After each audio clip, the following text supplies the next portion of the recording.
Good morning and welcome to Get Real America. Where we are trying to get real, get down to the real story and the integrity of the news if there is any left.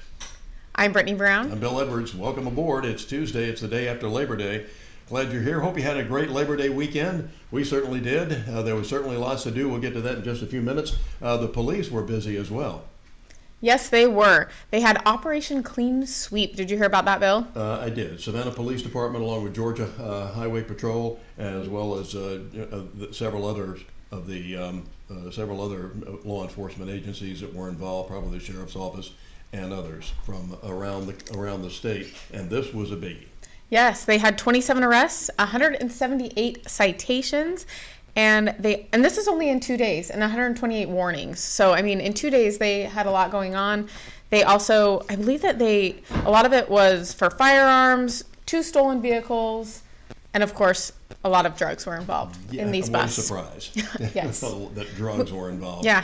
I mean, we do have the port here, and we do have a lot of stuff coming over the border currently, so it's not surprising at all, but definitely a great operation by our local police here in Savannah. That was conducted from August the 29th through the 2nd of, let's see, August 29th through the 30th. Yep. So just 2 days. Only 2 days. Yep. They used intelligence-based policing, they said, to crack down on problem areas in the city to address factors that have led to violent crime. And hard to believe we have violent crime here in Savannah. But we do. Yes, we do. It's very unfortunate. But it was between the Patrol Division, Strategic Investigations Unit, and the Crime Suppression Teams, which I didn't even know that we had. So Yep, good to know. So that's more doing suppression of crime. Yes. And we're glad they're on the job. And this is one of the things that is so valuable about police work. Why you need police, why you need coordination among police agencies, and something like this just doesn't happen in a vacuum. No, especially when we know that they're short officers as well. So being able to do a 2-day stint like this, I think it really helps make a big push for us putting away criminals and hopefully making their jobs easier as well moving forward. Now, we like our police here, so if you want a job with the police department, there's certainly lots of openings. Our sheriff's department right now is 180 deputies short, and that job starts at $42,000 and all the overtime that you want. We've just upped the starting salary for a Savannah police officer to $50,000, and we like our police. And operations like this are so vital to get down to the people who are really doing bad things in the community. And you may not think that it affects you at first, but it does. It absolutely does. Every interaction that you have, the fact that the city is safe when you want to go downtown and have a nice dinner, I mean, it's really important that the police are out there. So support your local police and be thankful for them, and we need more of them. So, and unfortunately, the atmosphere that we have in this country now that's been fanned by the media and others is just pathetic when we have people that are leaving police work and or we're having trouble recruiting police officers. It is not an easy job. We understand that. But at least they used to be able to fill most of the positions, and they're not able to do that now. So please, support the police. Absolutely. And one of the reasons that people come here is that we have a beautiful city, and we want to keep it that way. We had a wonderful weekend wrap up from the Labor Day weekend. There was all sorts of things to do out at Tybee, which is our beach, for those of you who don't know, right out there at the Atlantic Ocean, out on the pier. There were concerts. There was a great group called the Swinging Medallions. It's been around for over 50 years, and their kids are now in the band, and their grandchildren and whatever, and they are absolutely fantastic. So they were performing. Tybee, for the first time in a couple of years, had a fireworks display on Labor Day, and the crowds were huge. Flynn Snyder from our television partner WTOC. Well, it used to be on a television partner when I was doing radio, but we're stealing it anyway. Flynn had Borrowing. This wrap up. Yeah. But Flynn had this wrap up of the weekend and how things went in Savannah and people coming here.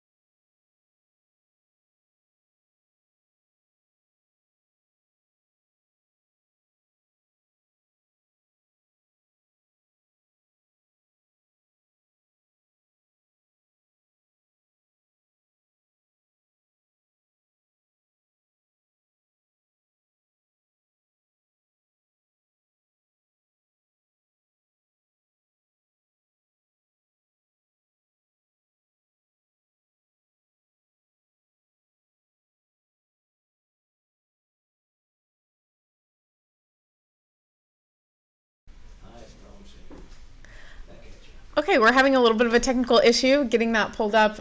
You were able to see some of the people that they were interviewing, but It didn't make any difference if you could read lips, because that didn't work very well. But we had people come here from all over the country. The people that Flynn were talking to were from California. Had the couple that he was talking to, the lady you just saw there, Laura Knowles. She and her husband were here from Kentucky celebrating their 30th anniversary, saying what a great time they were having, how great the food was, enjoying the restaurants and the beautiful homes, and just a beautiful city all the way around. So we just had a fantastic weekend. There was rain on and off here and there, but it didn't, as we say in the biz ad nauseum, didn't dampen the spirits. yes, I think people still had a great time. I think, especially when people are coming from California, we don't realize it here in Georgia because we've kind of been living pretty normal. Yeah. So for them to come here, I bet you it was quite a change and quite a relief, and just being able to have a good time and not worry about anything. Yes, and for first time, they didn't have to go in and worry about wearing a mask. They didn't have to worry about whether or not they'd had, 15 booster shots, whatever it was. They could just go and enjoy life. And like the guy said, first time that he had flown on a plane in a couple of years. And that's so crazy to think about. Yeah. That people were just, still have been isolated, especially if you live in a city like LA. I think that they've really had a struggle with making things normal there. And they accuse us of being science deniers, Brittany, and we have all the science now that said the shutdown was not necessary, masks don't work, the vaccine doesn't have the efficacy they told us that it did. Otherwise, why would you need boosters? When I was a and the kid, boosters aren't working either. No, when I was a kid, we got the polio vaccine. Polio went away. They didn't tell us 6 weeks later we needed a booster shot or 2 booster shots. Polio was gone. That's what a vaccine does. Whatever this stuff is, I don't know if it's Mountain Dew or whatever, but it's not working very well. They said like a 5% efficacy on some of the, maybe it was 15%, but 12%. It was pretty darn low. Okay, 12%.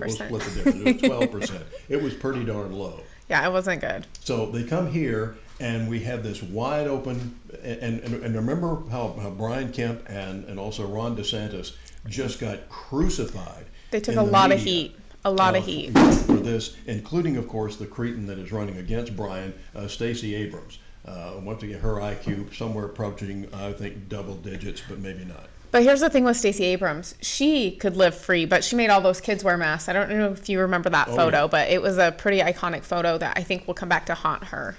But once again, all these masks, and they're still doing it. What was it, the idiot that's in charge of Washington, the mayor of Washington, was telling kids they couldn't go back to school without the vaccine. That's ridiculous. This was something like 78% of the black kids in Washington, D.C. I think she's walking that back. These people are not smart. And it's time we started electing somebody who actually knows what they're doing in politics.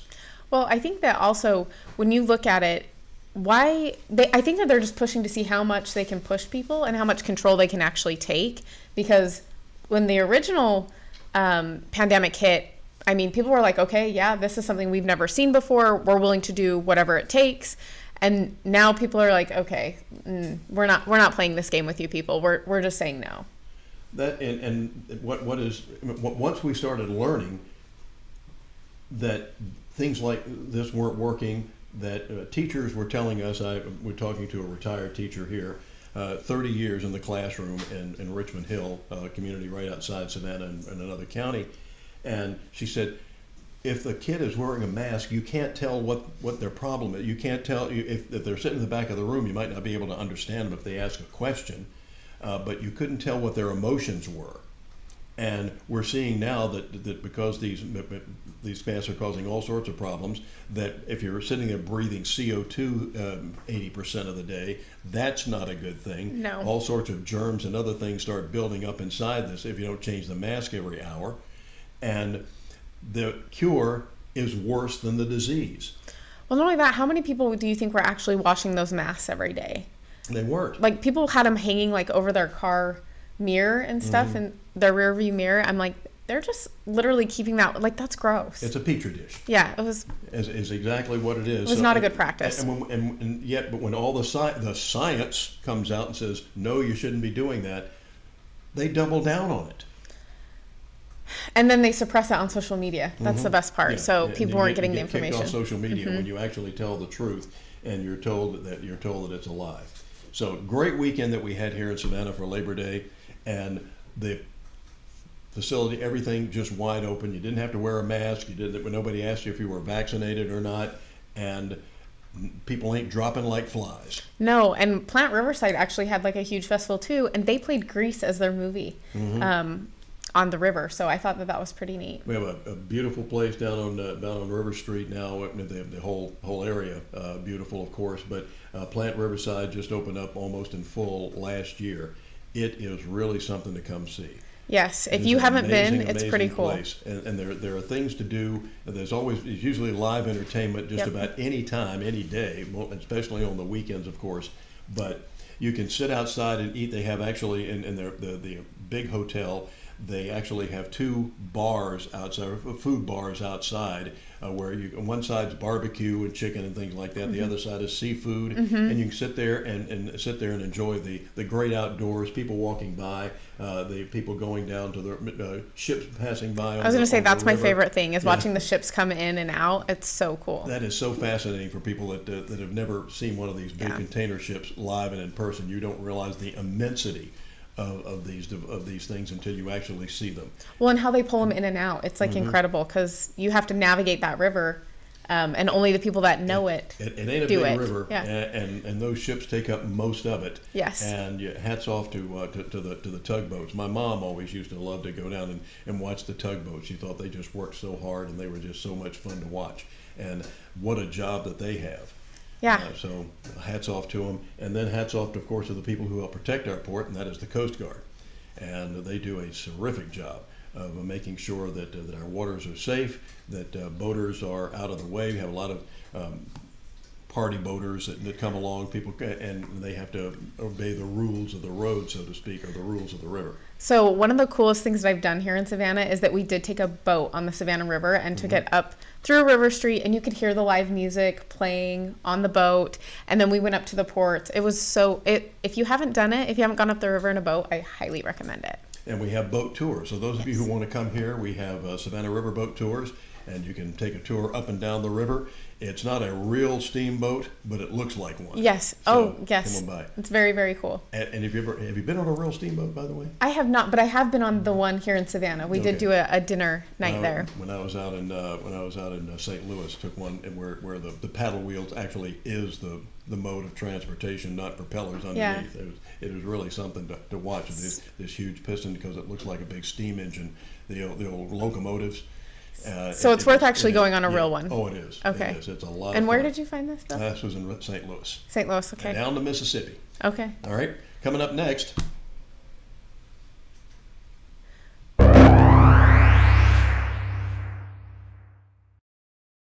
The last 3 years, Georgia's been tested in ways we could never imagine.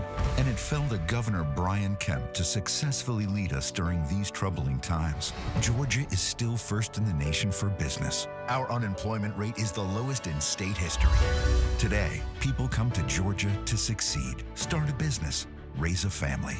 Kemp has always backed the blue, stopping the radical left from defunding local police. He passed a tough new election integrity bill that, as the governor likes to say, made it easy to vote and hard to cheat.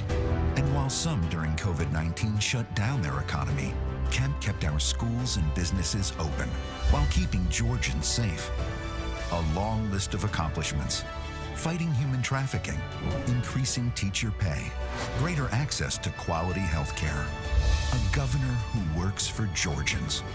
All of us. Governor Brian Kemp.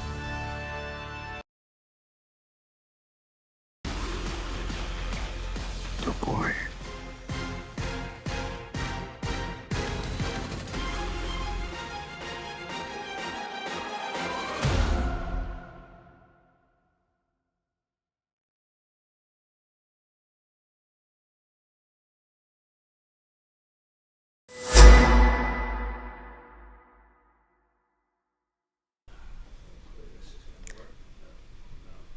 Welcome back to Get Real America. Glad you're aboard. I'm Bill Edwards. She's Brittany Brown and Hunter Biden.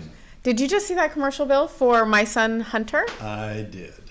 And this is a film that's coming out this week on the 7th. And it is it's very interesting because Gina Carano is actually starring in it. Do you know who that is, Bill? No. So she was let go from Disney on The Mandalorian, and then Daily Wire picked her up for a movie. Because she wouldn't get a vaccine or something? Wear a mask? Because she posted something about, comparing what they were doing to Nazi Germany, and they didn't like it. So she was relieved from Disney. Walt is spinning in his grave. He went before Congress on numerous occasions trying to warn them about the communists that were taking over in Hollywood. Well, that's the thing. Gina Carano she was a UFC fighter and then turned actress, and she's like a very tough gal. And Daily Wire actually just finished a movie with her. Wasn't familiar with the name necessarily, but no. Yes, you know who she is. Yeah. But she's actually starring in this movie as well. And I've heard that it got a standing ovation on the premiere. I'm excited to see it.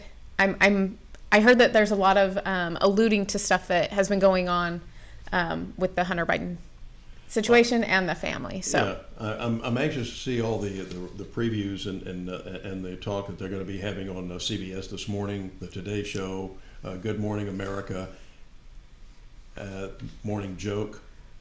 Yeah, I think that this movie's not going to make it there. I think that that's why it's being released online. It's not being released in theaters. It actually is being distributed by Breitbart, which I thought was interesting. They are getting into movie distribution, which is kind of cool. Good for them. Yes. Finally get somebody that's going to be telling the truth about what's happening. I'm still waiting on them to do the FBI to have the big SWAT raid on Hunter's house.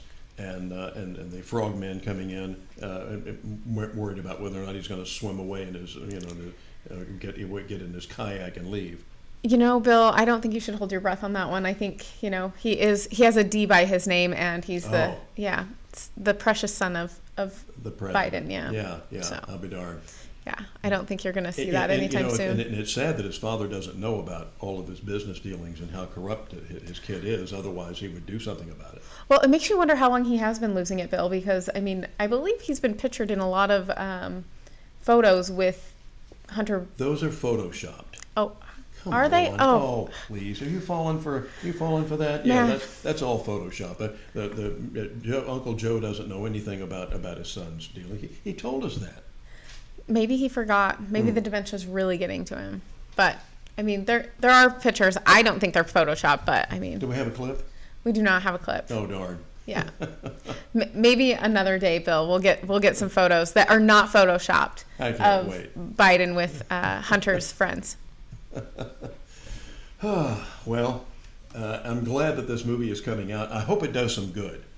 Dinesh D'Souza has done a couple of really good movies. I think his movie about the Hildebeest really helped get Trump elected in 2016. He came out with another.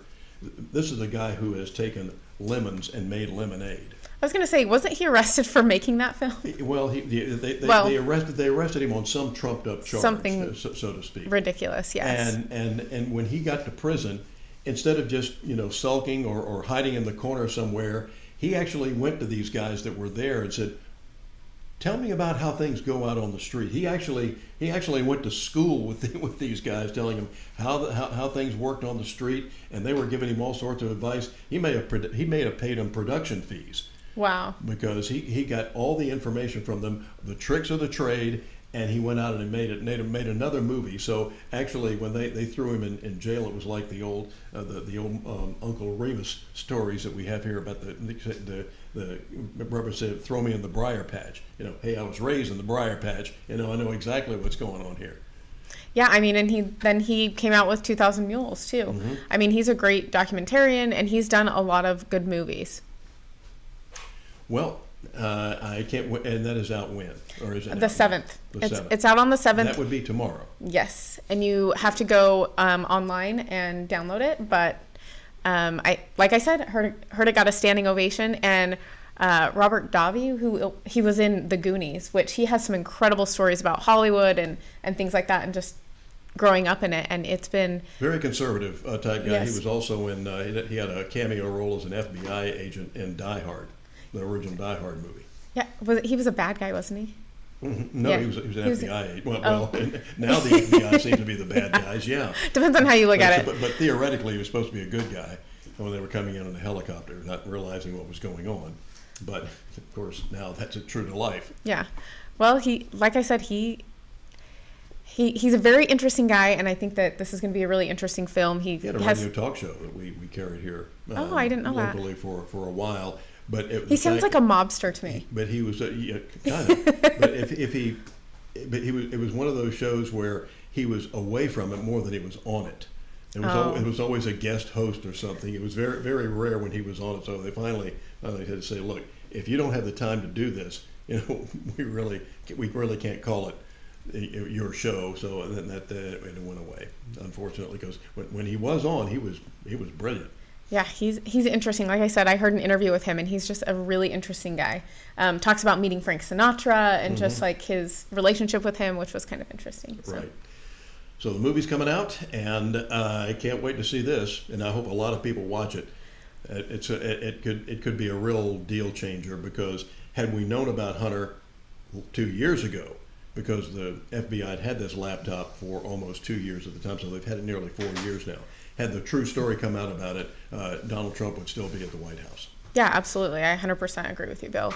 So I love that these films are coming out, though. We're seeing a lot of documentaries coming out, a lot of these true-to-life films, and, also a lot of conservative films that we really haven't been able to see. We're seeing a lot of that woke stuff coming from Hollywood, so it's fun to see conservatives jump into culture. One can't understand why Hollywood doesn't get this. That they car chases are nice, and all sorts of special effects are nice. I remember I was so disappointed in the second series of Star Wars films, because they were god awful. I'm sorry, they were terrible. Went to see like the third one, and I didn't know the good guys from the bad guys. People were shooting back and forth, and they were more interested in special effects than they were a story. Yep. And somehow the public doesn't. I don't know why Hollywood doesn't get this, but we have a Hollywood producer that lives here, also owns an ice cream shop. His name is Stratton Leopold, and he said he sits there at some of these meetings and said, "Look, these are," and he's working on a great film right now about a World War II era film, and it's a true story, and he's explaining this story to these guys at one of the meetings out there in Hollywood. And I would love to sit in on this. Yeah, I would too. But he has to bite his tongue a lot Yeah. of times, because he's very conservative, and they ain't. But they looked at him and said, "Well, we're not in that business." What business is that, Bill? Making movies? Telling stories? Well, yeah, to tell a story about some true life event. By the way, don't get your history from Hollywood. When they say it's based on a true story, that's about where it ends. Loosely based. Yeah. Gives them an idea, and then Yeah. they run with it from there. Very few times will you see based on a true movie that actually gives you the real perspective. But this is the story of a young kid that they named Charlie Two Shoes. He was from China, and when the American Marines were in China and they were fighting the Japanese during World War II, and Chiang Kai-shek was the prime minister there at the time, who was later overthrown, and that's when they moved off to Taiwan or Formosa. You take your pick. But this young kid, 10 years old, befriended these Marines, got them things that they needed, whether they needed shoes, whether they needed cigarettes, cigars, whiskey, any kind of stuff that he would go get them. He would run errands for them, and they loved this kid. And they just nicknamed him Charlie Two Shoes because they couldn't pronounce his name. And after the war, when Mao Zedong takes over, they round some of these people up, and Charlie was one of them. He said, "Now I want you to denounce your Marine friends and tell them," and he wouldn't do it. They sent him to prison, to a prison camp. And he started writing letters for years to these guys. And he didn't know addresses. He would just, write think as much as he could and send it off, to Los Angeles or to San Francisco or something. We knew these guys. A lot of these guys were from California, and he's writing it for 20 years. And finally, one letter gets through. And one of this Marine looks at this thing. He says, "Oh my God, this kid's still alive." And he starts calling all of his other Marine buddies.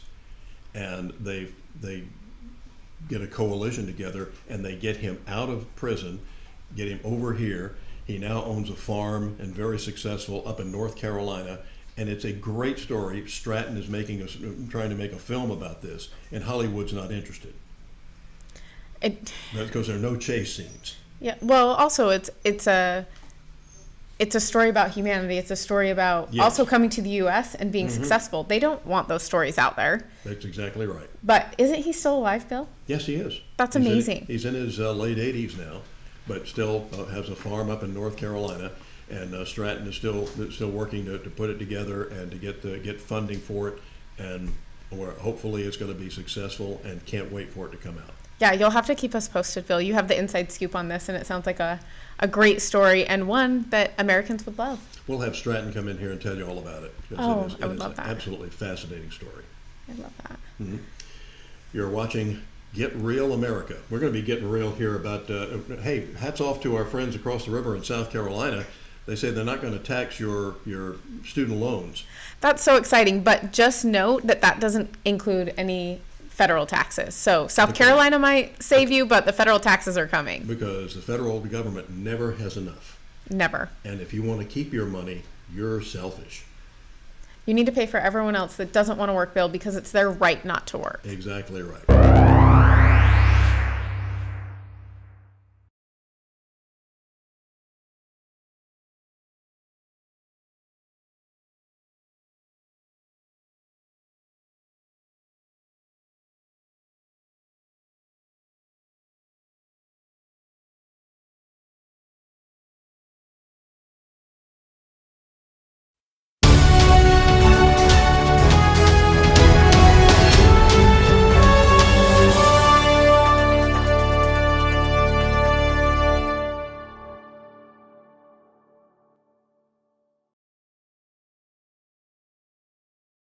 As your governor, I promise you, whatever challenges come our way, I will always lead the California way. You are literally insane. I say that's the California way. You guys are really awesome. Thank you so much. Based on compassion, I mean, if we're going to be realistic, they'd pay you to be homeless here. common sense. Clean and sober is one of the biggest damn mistakes this country's ever made. We all need to self-medicate periodically. Telling the truth. Telling the truth. Treasuring our diversity. Success to hit my... Telling the truth. Following science. Protecting our planet. Love like yours will surely come my way. Hey, hey, hey. Gavin Newsom, courage through crisis.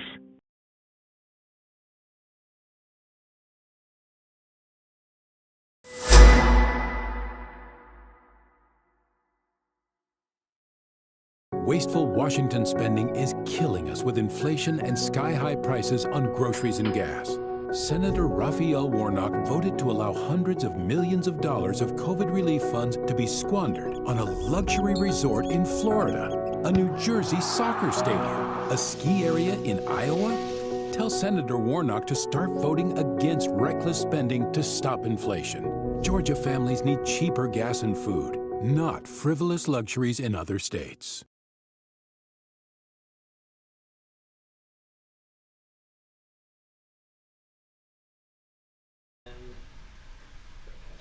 Welcome back to Get Real America. And I'm Bill Edwards. I'm Brittany Brown. We're glad you're aboard here this day after Labor Day. And we had the student loan forgiveness. This is probably going to cost the taxpayers of this country about maybe a $500 million or $500 billion or something along those lines.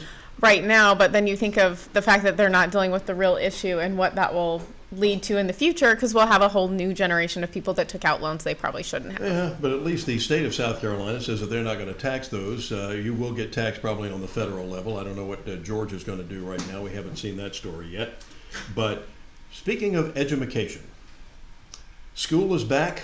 Many kids go back. In fact, this would have been when I was going to school, which was a long time ago, a galaxy far, far away. This would have been the first day of school. Because it's the day after, After Labor Labor Day. Day. And Labor Day typically marked the end of summer, right? Exactly. So we got out, maybe about 2nd or 3rd of June, and you went back to school 3 months later, the day after Labor Day. You didn't go back in the middle of July, early August like they're doing now, but they're learning so much more. Pronouns. It's so weird. And transgenderism. And they're being taught that on purpose, as it turns out.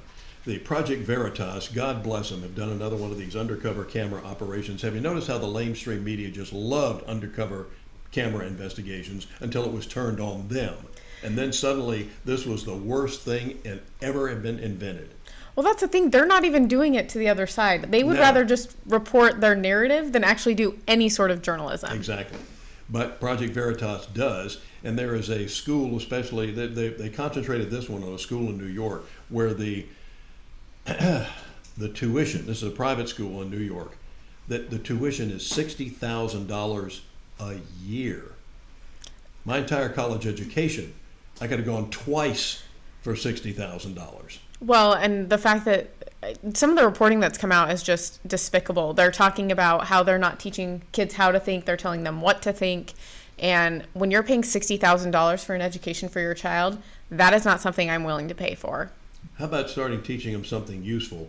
But this is what they're learning now, according to Project Veritas, and the proof is in the pudding.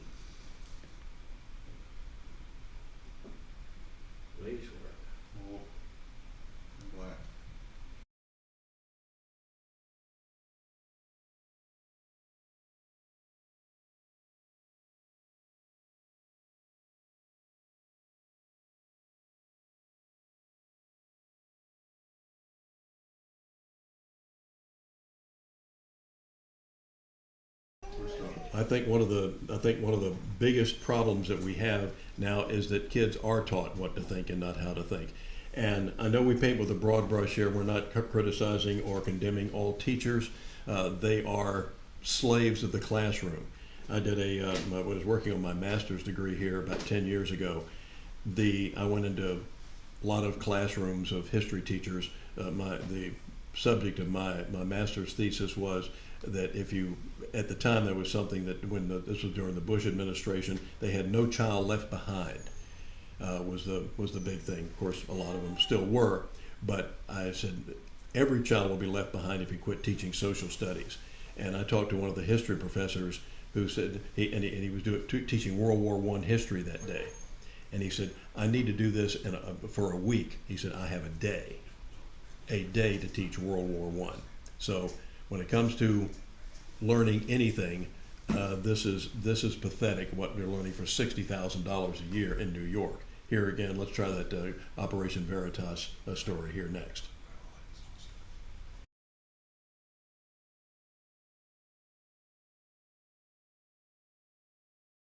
Oh, so then what do you do with the Catholics? If you find out someone is Catholic, then what? Teaching them how to think. Mm-hmm. That's it.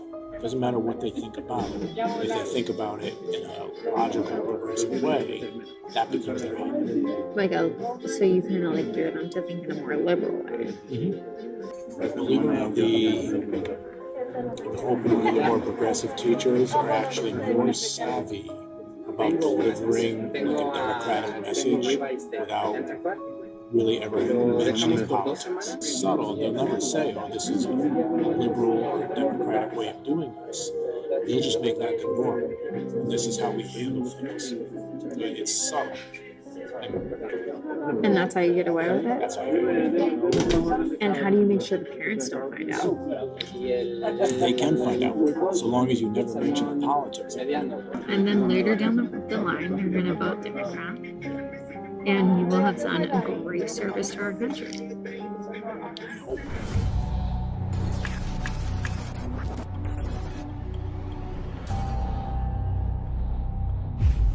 Greenwich, Connecticut is one of the most beautiful and wealthy cities in the Nutmeg State.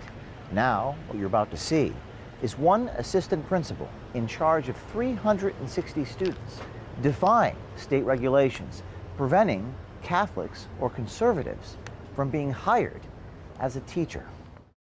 Meet Jeremy Boland, the assistant principal at Coscob Elementary in Greenwich, Connecticut. Boland met up with one of our undercover journalists and revealed stunning discriminatory hiring practices as well as his politicized beliefs on how his school should be run.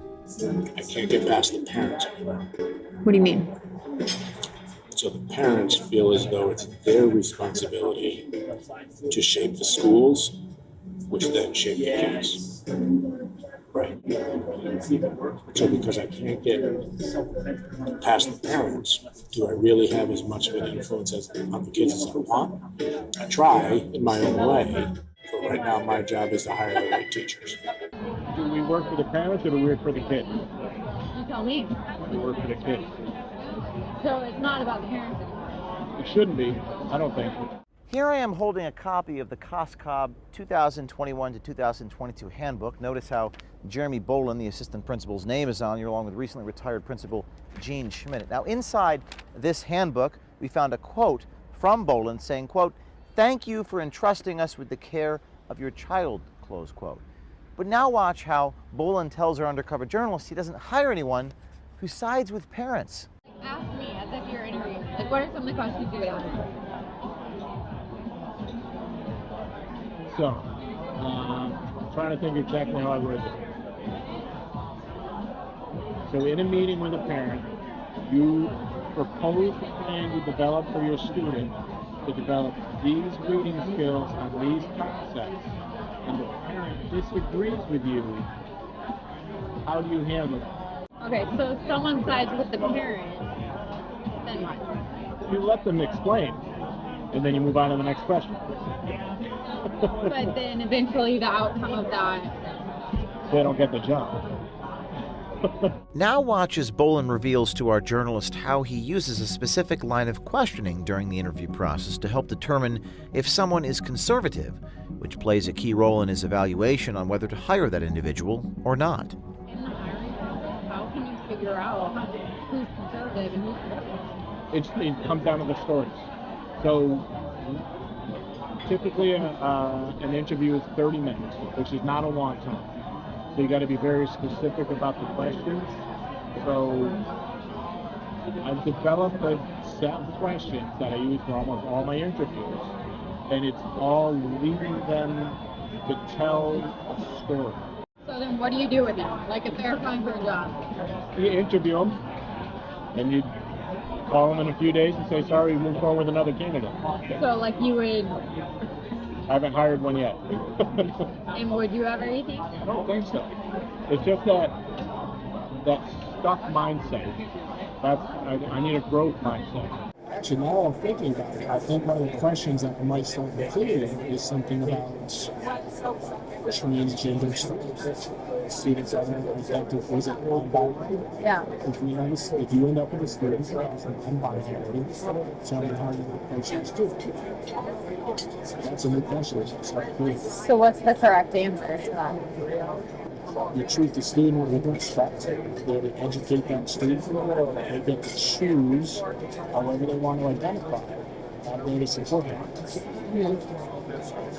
Right, and if someone gives the opposite answer and they're in support of, or they're not in support of transgender. Yeah. So if you get somebody who's hardcore religious or hardcore conservative, they would probably say something detrimental to the event. I don't think kids didn't have enough knowledge to make decisions. If people knew that you like didn't hire conservatives though, do you think they would be pissed or like? I'm not allowed to ask their political leaders, and they're not allowed to ask me. So it just comes down to the questions. The way I've worded some of my questions, you can't really tell. All the proof is in the answer. Right. So that's, I'm doing the best I can. Yeah. Boland's hiring practices aren't limited to just blocking conservatives from obtaining a job. They go as far as discriminating against Catholics, too. So have you found like that certain religions tend to be more right-wing? What do you mean? only one, and I'm not a huge expert on religion, but Protestants in this area probably are conservative. If they're Catholic, conservative. Oh, so then what do you do with the Catholics? If you find out someone is Catholic, then what? So would you ever hire a Catholic then? I agree, but why not? Because it's just that there's always that, if you were raised on it's like their language, they never change their mindset. So when you ask them to consider something new, like new opportunity, you have to think about this differently, you just start that religion. Here I am holding of Connecticut Law Section 46A60B, which specifically prohibits discriminatory employment practices. A violation occurs if anyone refuses to hire or employ, quote, because of an individual's race, color, religious creed, age, sex, gender identity, or expression, etc., etc. Now watch as Mr. Boland tells our journalist that he thinks he is above the Connecticut state law and school rules when it comes to potential new hires. He discriminates using religion, politics, and age. Have you had a lot of right-wingers applying? No. I haven't interviewed many because I feel like I'm able to screen it out. How so? I need younger. So, because Greenwich pays very well, you get teachers from other districts who've been there for a long time that want to come to Greenwich. But if they're older, I'm not allowed to do that. But I can't tell them I'm not interviewing you because you're older. I just don't interview you. So, like for one position, I think we had 30 applicants. So, out of all those applicants, I don't think I interviewed anybody over the age of 30. Because they would. A couple of reasons, yeah. Because sometimes the older you get, the more set in your ways, the more conservative you get. Remember that teacher I was talking about before, the 40-year-old? I'll never change that teacher. You're what? I'll never be able to change that teacher. Which one? The conservative one, who's stuck in her ways. I'll never be able to fire her. I'll never be able to change her.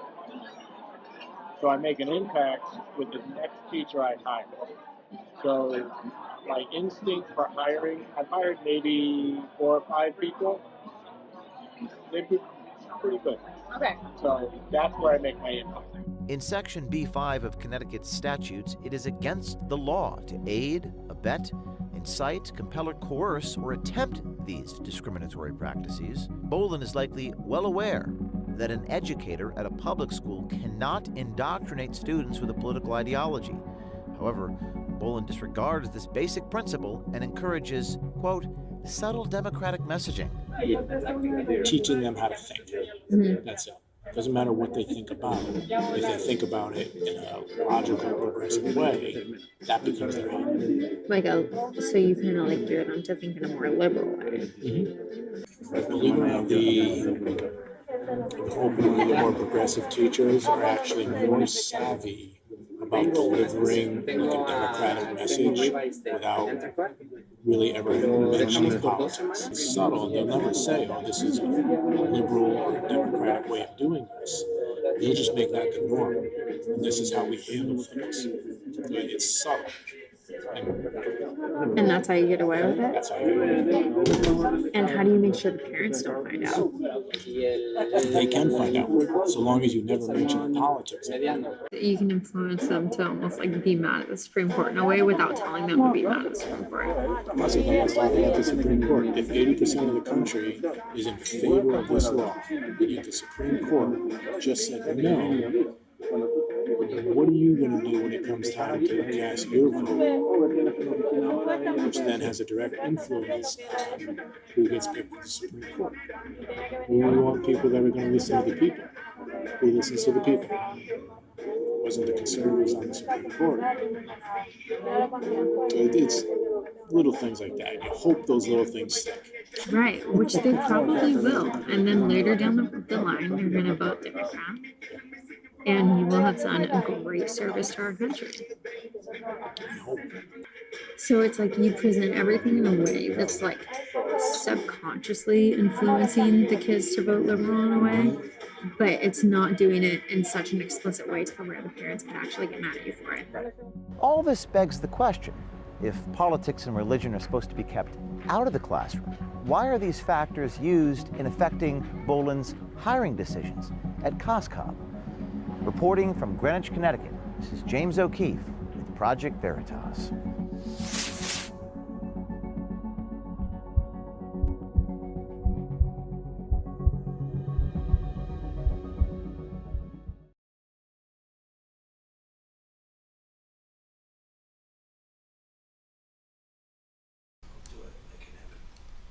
So my profuse apologies. It was not New York, it was Connecticut. So we had a story last week from New York, but We did. I was confused. But that happens a lot. I mean, how can you keep it straight? There's so many of these people out there just ruining these schools and these poor kids. That's not what you're paying $60,000 a year for. You want your kid to get something and learn something useful in life that they can actually apply to something. Now, I didn't like it when I was taking shop when I was in the 8th grade, but it taught me at least appreciation for the people who make furniture or any other product for that matter. And it was something that was useful. I could have used it and I wanted to go into something else I was interested at the time. You're looking at a frustrated thoracic surgeon, okay?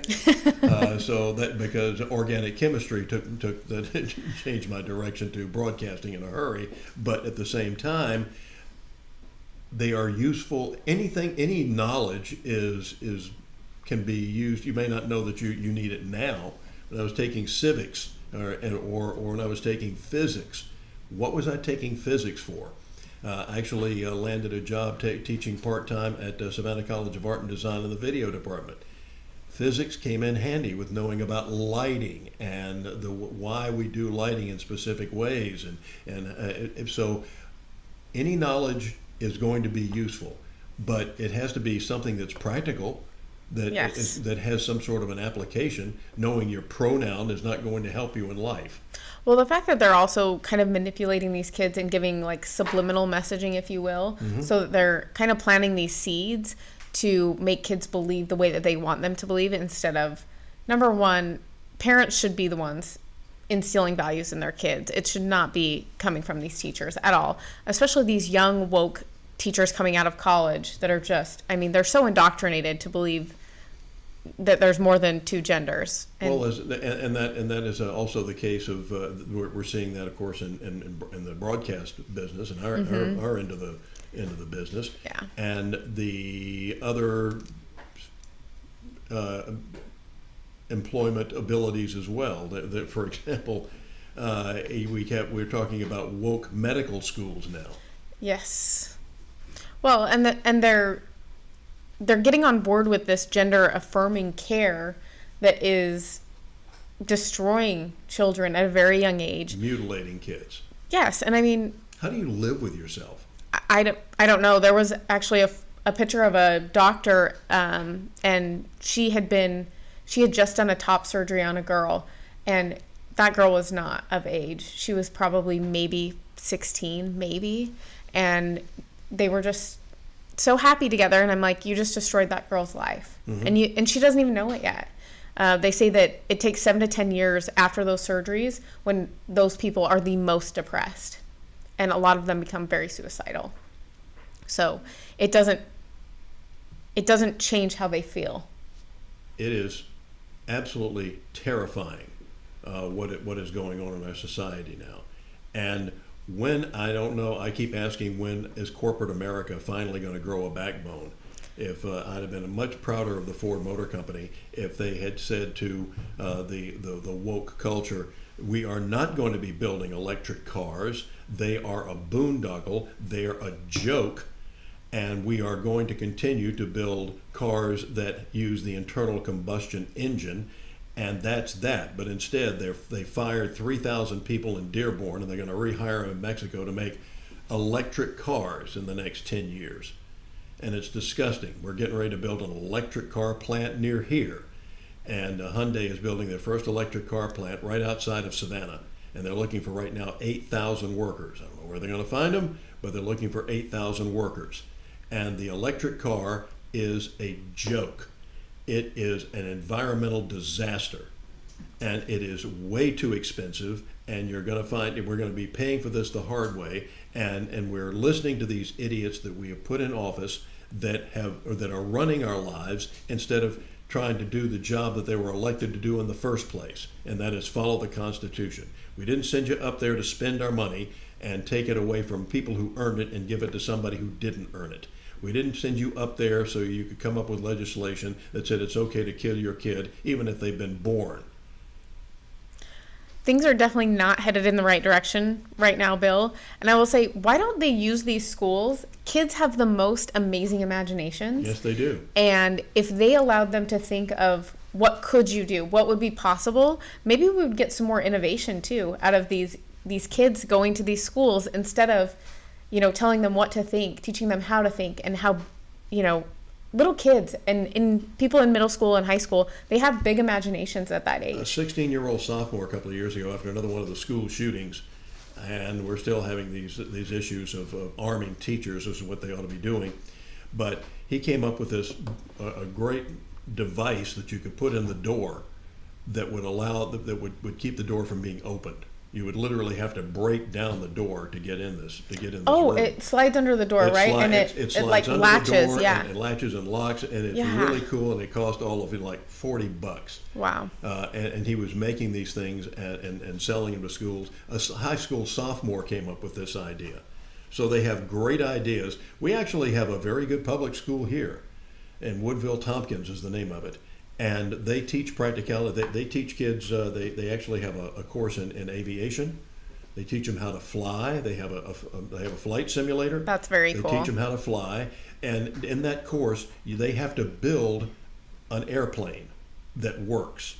They have a wind tunnel.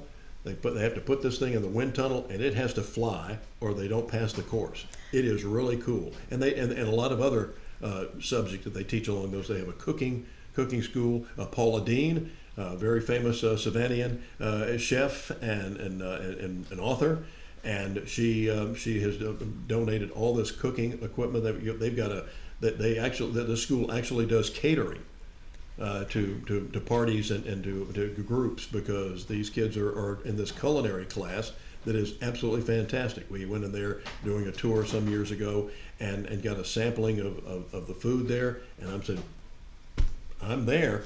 Wow. But Bill, why are schools not modeled after that? That is something, schools weren't as bad when I was going to school, but they still weren't that. When you have something that works, why don't you, instead of looking at these failed projects that they keep saying, where they turn around and say, well, the only reason it didn't work is because we weren't throwing enough money at it. So they double the budget, and it gets even worse. You have something that works, and they are getting their knees bloody, begging for funds to get this project. Another one very similar to that, to what I was telling you of Woodville Tompkins, is something called Starbase. I've never heard of that. And it is run by the department. It's a Department of Defense project, and we have one here at Hunter Army Airfield, and most of them are located on Navy bases or something like that. Okay, that makes sense. But then there was one at the Marine Corps Air Station, Beaufort, right across the river from us. They don't have it anymore, I don't think. But it's a fifth grade. It's a program for fifth graders. They do it once a week. They go out and they learn how to build airplanes, fly airplanes. They learn about rocketry. One of their projects is at the end of the semester, they have to build and launch a rocket. And they will take turns on a simulator. They'll have two kids work together, and they will fly a simulated airplane from Savannah to Charleston. They have to plot the course. It has to navigate properly, so they can't fly from Savannah to the Bermuda. And then the guy who was the co-pilot has to swap seats and fly the plane back to Savannah. And this is a fifth grade project. I'm like, Starbase. Most college kids can't do that. Feature on this, and there are very few of them. But it took some people here years begging our senators and Congress people, please fund this project. And Gulfstream got on board. They donated a lot of computers and the flight simulators and things of that nature. Gulfstream, in case you don't know, finest private aircraft in the world, built right here in Savannah. And so they came on board with it. We had a lot of other people donate computers and everything for the kids.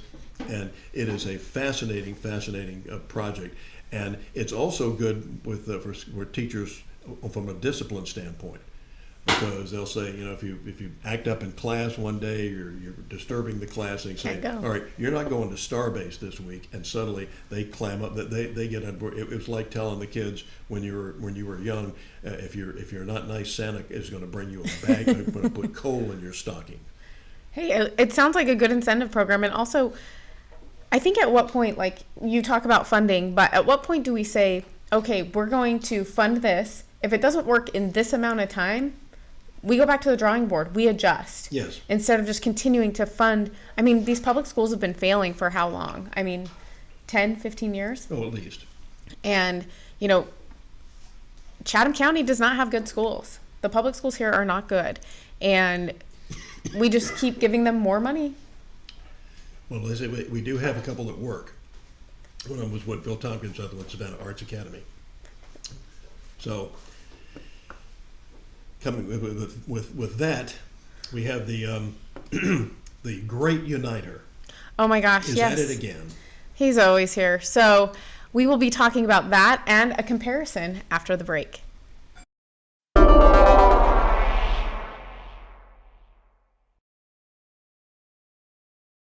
Georgia's the worst, according to Stacey Abrams. I am tired of hearing about being the best state in the country to do business when we are the worst state in the country to live. We are the worst state in the country to live. Oh, bless her heart. Georgia leads the nation because Brian Kemp is governor. He reopened Georgia first, brought thousands of jobs, and Kemp's cut taxes to help families deal with Biden's inflation. Brian Kemp's kept Georgia the best place to live. My fellow Americans, it looks like some things have changed. Are we doing a good enough job teaching our children what America is and what she represents? You want an abortion? Get one! Younger parents aren't sure that an appreciation of America is the right thing to teach modern children.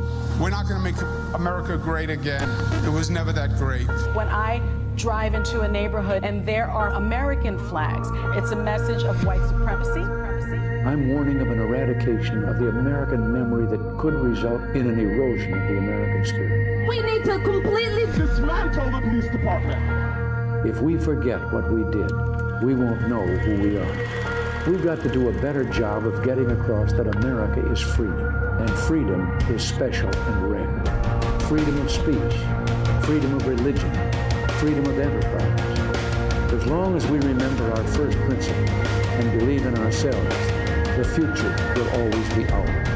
Ours was the first revolution in the history of mankind that truly reversed the course of government, and with three little words: we the people. We the people are free.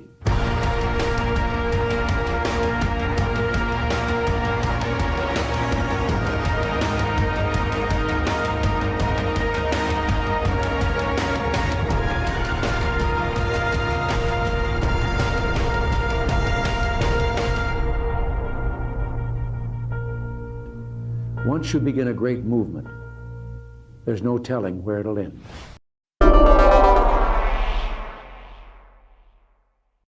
Our shows today. Welcome back to Get Real America. I'm Bill Edwards. And I'm Brittany Brown. We're glad you're here. We'd like to hear from you as well. Yeah, leave comments on our Facebook, our YouTube channel. I believe we're on Rumble, Vimeo, all of them. Apple, Spotify. Yeah, and we would like to hear your comments, and pretty soon we'll be able to take phone calls. So our crack staff is on it. Yes, they're doing a great job. We do, but before we get to the great Uniter-in-Chief, and who has come out of his basement once again, there was a survey just found out that 41% of Joe Biden's time in office has been spent on vacation. I did see that. But I did see that. Man is right on the job. I wish he'd taken 100% of it. It goes, I don't know who the hell's running the country, but we have some sad news coming out of Memphis, and that is Eliza Fletcher abduction. that took place last Thursday or last Friday morning. Mm-hmm. And her body, or a body, has been found near the crime scene. I would bet next year's salary it's probably her, unfortunately. Yeah, and typically in these cases, if they're not found in the first 24 to 48 hours, this is the outcome, and it's unfortunate. And our condolences go out to her family and this guy everyone was in the already Memphis out of community. prison for something that he did similar to this 20 years ago. Well, didn't he? Wasn't a male he kidnapped before? Yeah, he kidnapped a prominent Memphis attorney. Yes. Threw him in the back seat or the trunk of his car, and fortunately, that had a happier ending. Yes, I think this that is not going to have one. Yeah, I believe that he stopped somewhere, and because he wanted him to get money out, and so he was able to signal to someone that he was in distress, and so that's how he was caught the first time. So this is so sad. Why would I don't understand why somebody would do this? Did he know who she was? She's a billionaire heiress. I don't know. It makes you wonder because the first guy that he kidnapped was a prominent attorney, so he knew that he had money. This gal had money, so I think we're gonna see what happens when. Usually in a kidnapping, you want to get money. If you kill the person, you're not going to get the money. Well, it makes you wonder if there were other. I will see as the investigation unfolds, but I'm sure that there were other things that happened that we'll find out later. So we'll find out if it was money related or if it was also sexual in nature. So we'll follow that story. Unfortunate as unfortunate as it is. Meanwhile, we still have the great uniter, the man who told us that this is the reason that I'm running for president, is to unite this country. I'm going to bring us all together. It's going to be one big happy family. And we have been, haven't we? Since he started in office, we just love each other so much more. And peachy. Yeah, we just think that everything's going on is just wonderful. Life is just a bowl of cherries. Unfortunately, we're now in the pits. Yeah, a lot of kumbaya-ing going on. So let's jump into, this is probably going to be his most memorable speech of his presidency. I think that it will come back to haunt him. Soul of the Nation was the name of the speech, and we have a clip from that. Yeah, let's take a look at that. To the very soul of this country. They look at the mob that stormed the United States Capitol on January 6th, brutally attacking law enforcement, not as insurrectionists who placed a dagger at the throat of our democracy, but they look at them as patriots.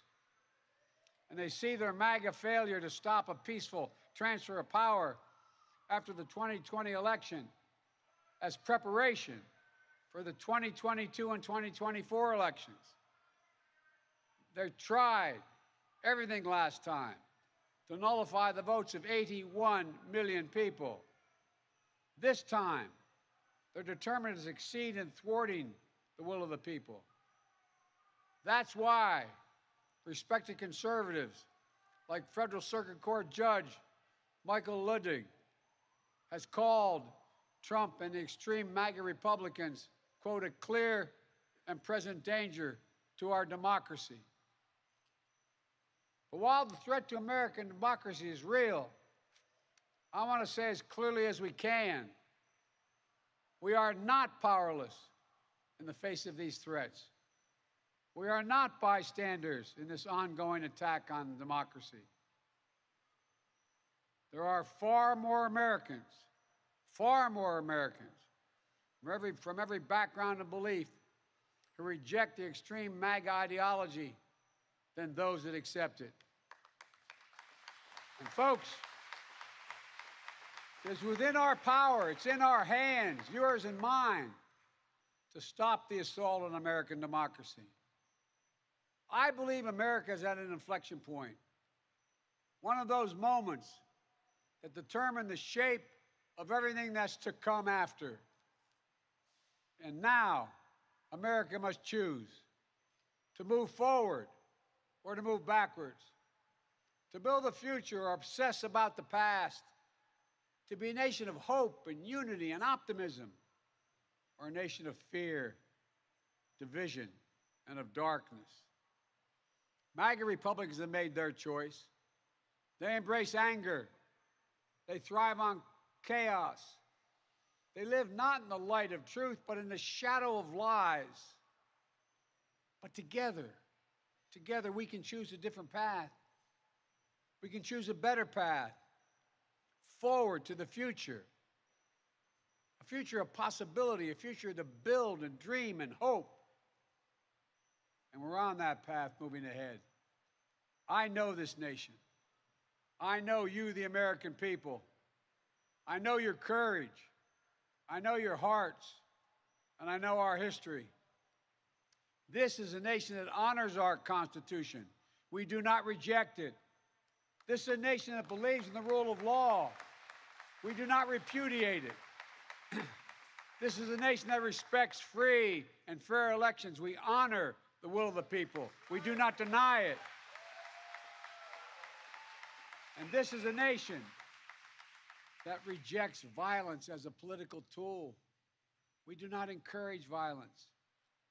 We are still an America that believes in honesty and decency and respect for others. Patriotism, liberty, justice for all, hope, possibilities. We are still, at our core, a democracy. And yet, history tells us that blind loyalty to a single leader and a willingness to engage in political violence is fatal to democracy. For a long time, we've told ourselves that American democracy is guaranteed, but it's not. We have to defend it, protect it, stand up for it, each and every one of us. That's why tonight I'm asking our nation to come together, unite behind the single purpose of defending our democracy regardless of your ideology.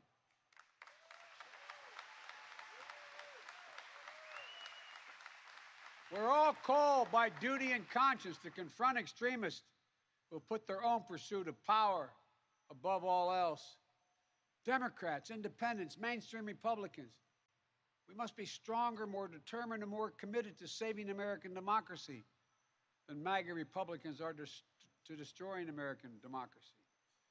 We, the people, will not let anyone or anything tear us apart.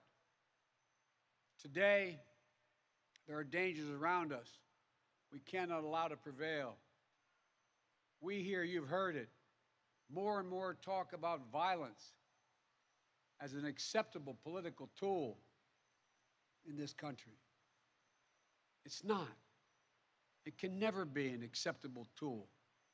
So I want to say this plain and simple. There is no place for political violence in America, period. None, ever.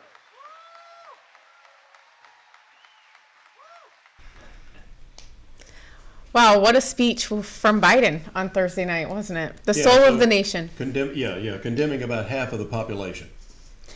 Yeah, and I mean, people who actually want to. There's no place for political violence in America. Coming Joe, from have the you looked in Democrat mirror? Party. Have you looked at your party? Remember that Saul Alinsky, Rules for Radicals, said you accuse the other side of what you're doing. And everything that he mentioned in there is exactly what the Democrats are doing. They've defunded the police. They have, in fact, I would like to see these Congress people like Ilhan Omar and AOC, the world's smartest bartender. I'd like to see them take their Secret Service away from them and give them social workers. Well, I think that they should. Like it. Well, why should they get that protection when they're taking it away from their cities? I don't think they should have it. There was a newcomer out of Missouri that also promoted that as well. And Missouri's St. Louis is one of the worst cities right now to be in. They are the party of death. They are in favor of abortion. What is the big attraction for abortion, killing your child? What is the big deal about it? I think that they really have indoctrinated women to think that it's just a cluster of cells. We hear that a lot. And science deniers. Well, I mean, they are the party of science. So the thing is I think that abortion we've been arguing about for so many years, and it's kind of, I don't know that we're ever going to resolve it, Bill. Technology has proven that that's a kid. That's a child. It has separate DNA. It's not like a. I've heard them refer to like a pregnancy tumor. as a tumor. Yeah. A tumor has the same DNA as you do.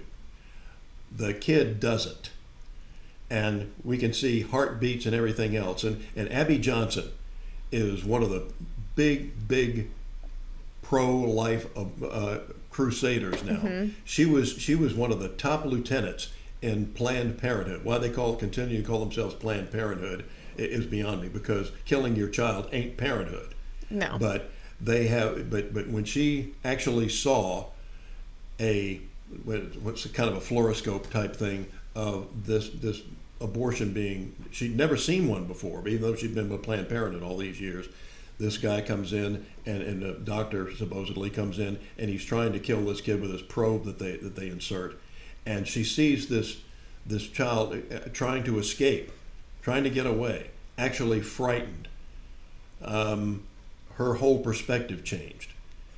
And so these people are science deniers, and they've gotten to the point where you had, Governor Nordstrom, good old blackface, Ku Klux Ralph, said, a doctor, for God's sake, talking about how he was pro-abortion. The reason he's not governor of, one of the reasons he's not governor of Virginia anymore. Take the baby, when the baby comes out, let's consult with the mom and see whether or not she wants it or not. Make the baby comfortable and then kill it. And there's no excuse for that, because That's infanticide. And every single baby in this country gets adopted. They are wanted. So there's no reason. People are desperate for children to the point where they go to China and of course Russia has cut it off now. Yeah. But they were going to Russia, and they were spending they were spending their life savings or their future life savings trying to adopt a child. And just to give you apropos nothing, but to give you an idea of the callousness of the people who actually run some of these agencies. We had some friends here who adopted, who were doing the same, had gone to China, and they were called in by the adoption agency, said, we have twins here. They brought them in and said, which one do you want? What? And she said, excuse me? I said, which one do you want? They're we'll take both of them for God's sakes. Which one do we want? Yeah, every child gets adopted. Every single one. So that you can put your child, and there are great organizations that will let you have your child, pay all the medical expenses, and then put them up for adoption. And it's interesting, these people who initially wanted an abortion don't want to let the child go. Right. Even though they've signed these contracts and things of that nature to let these people have this kid, suddenly, whoa, I don't know if I want to do this or not.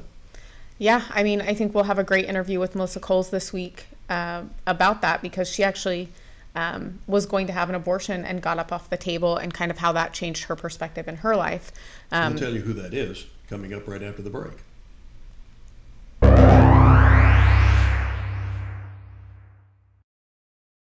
Reckless spending, driving up inflation, higher prices that hurt Georgians. I'm trying to save $2, and Senator Raphael Warnock votes to spend almost $2 trillion. $140 to fill my truck. And Senator Warnock voted to allow $140 million to be spent building a resort in Florida? $15 for burgers.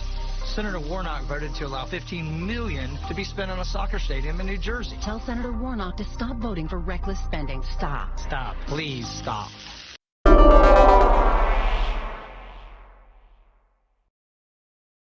Hi, this is Herschel Walker. I want to endorse Bruce Thompson as our new Labor Commission, because he's going to do the best job you've ever seen for the great state of Georgia. Listen, I'm standing here with the great Herschel Walker. We all know what's happened in our U.S. Senate. It's time for a change, and I 100% endorse Herschel Walker to represent Georgia and the United States as we take back our country for the people of Georgia and for the United States. God bless.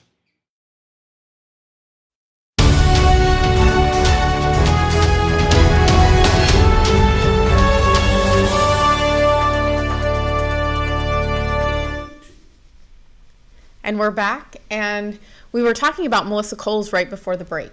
There is an organization called Thrive. They're going to have a meeting day after tomorrow. That's Thursday if you look at the calendar. and they're going to be taking place at the Plantation. Oh, I'm sorry. We don't want to offend anybody. It's now the Palmetto Club. Sounds very fancy. Yes, it does, doesn't it? Mm-hmm. I don't know if the palmetto trees are objecting to it or not, or whether that brings up some bad connotations. We'll let you know if they have fillings later. Yeah, that's right. But when you talk to the trees, maybe we'll find out. Yeah, exactly.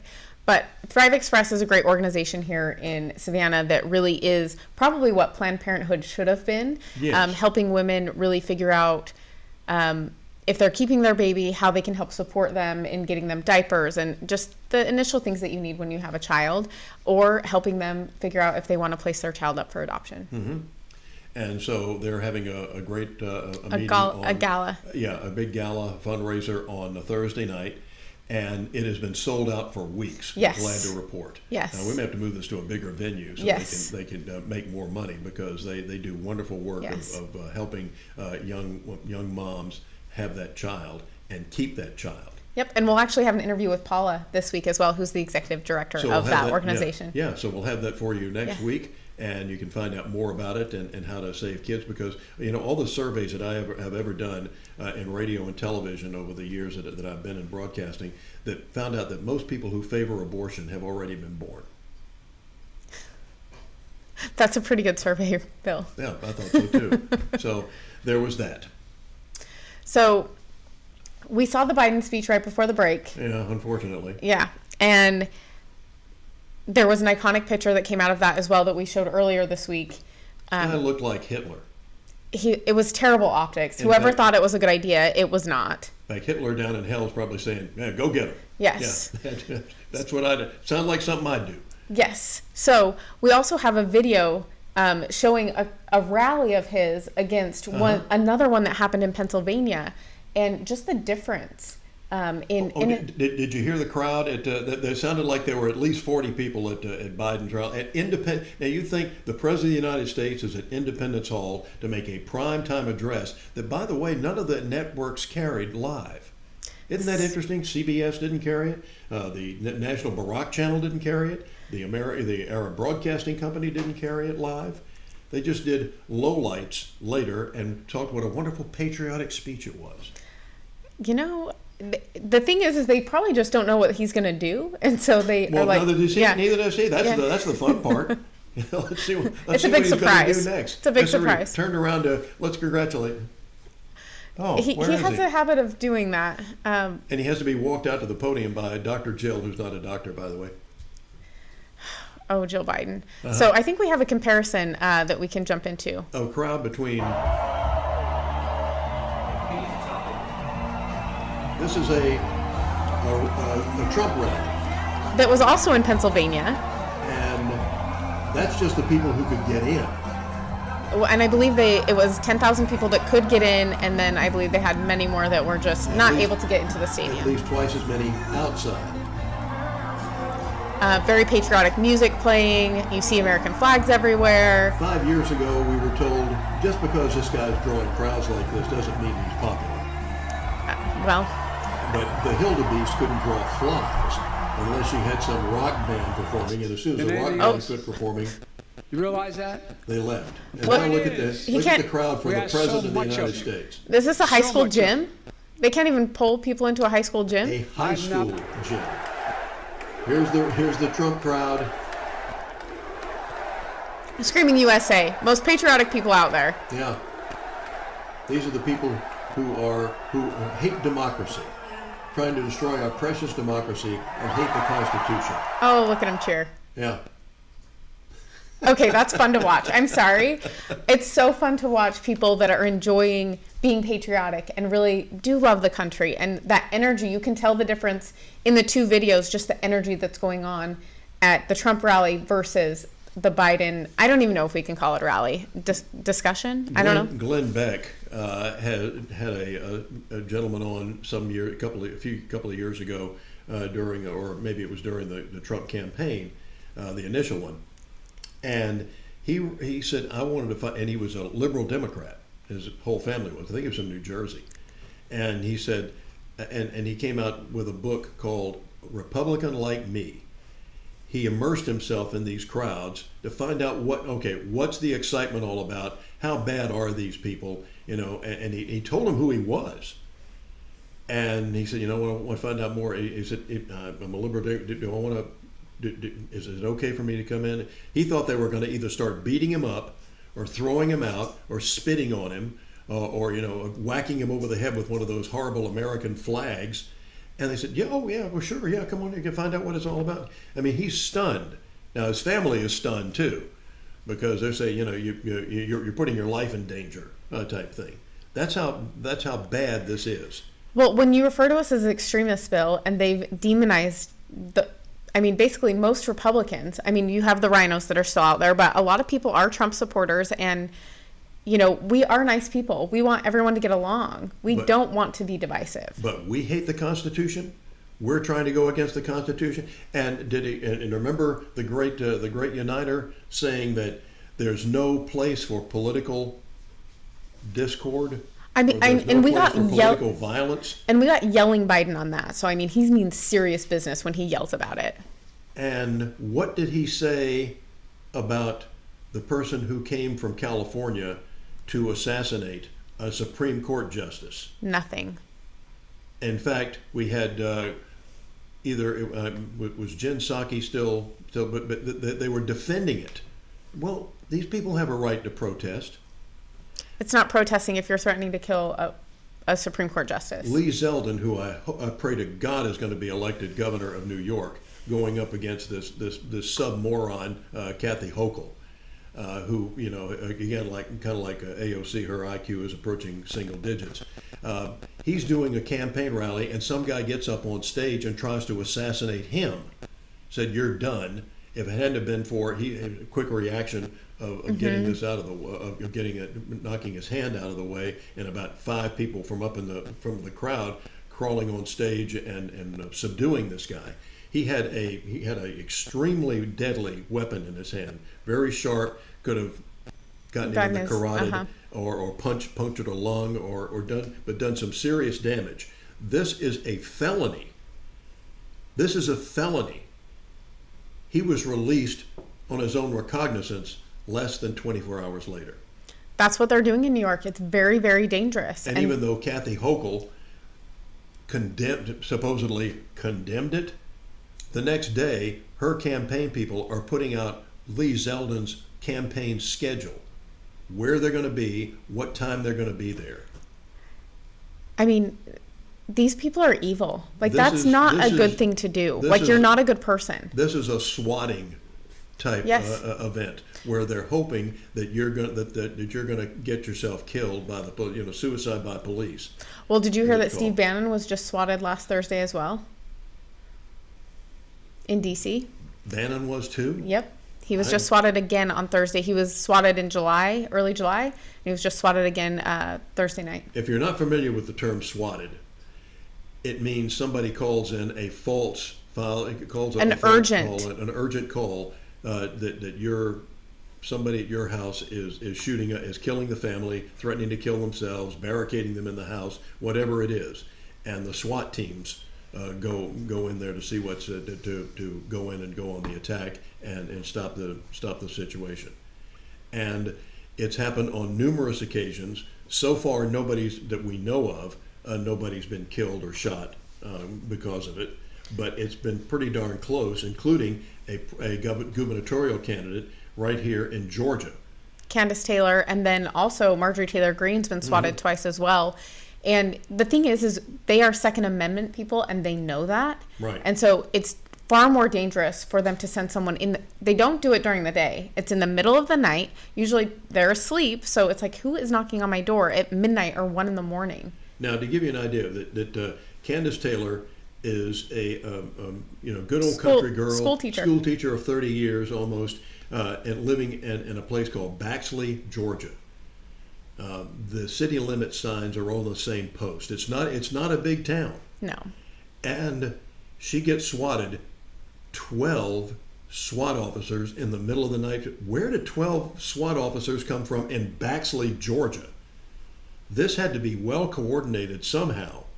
But 12 of them show up at her house, and You know, and had she gone to the door with her gun, she could have been killed. Absolutely. And her campaign slogan was God, guns, and babies. Yeah. So I mean, she's very upfront about her support for guns and things like that. So she would be one that would carry one to her door in the middle of the night. So her children are being terrified. Yep. Her husband is beside himself and doesn't know what to do.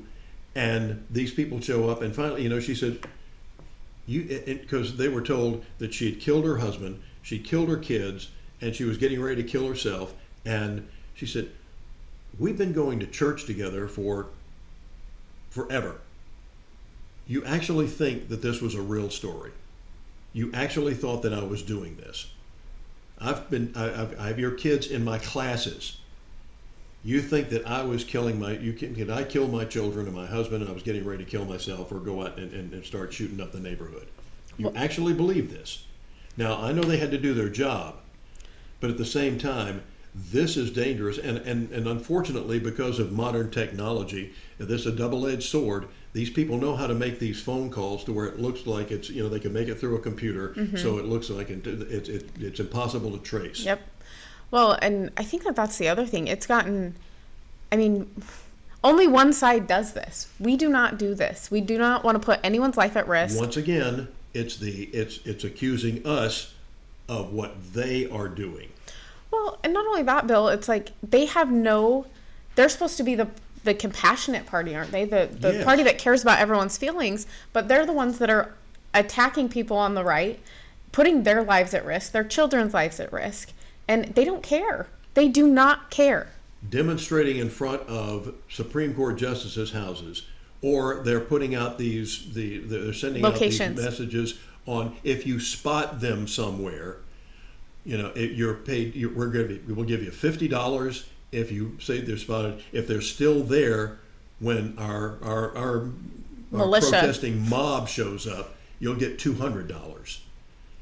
And so a Supreme Court justice out with his family can't enjoy dinner because this mob shows up.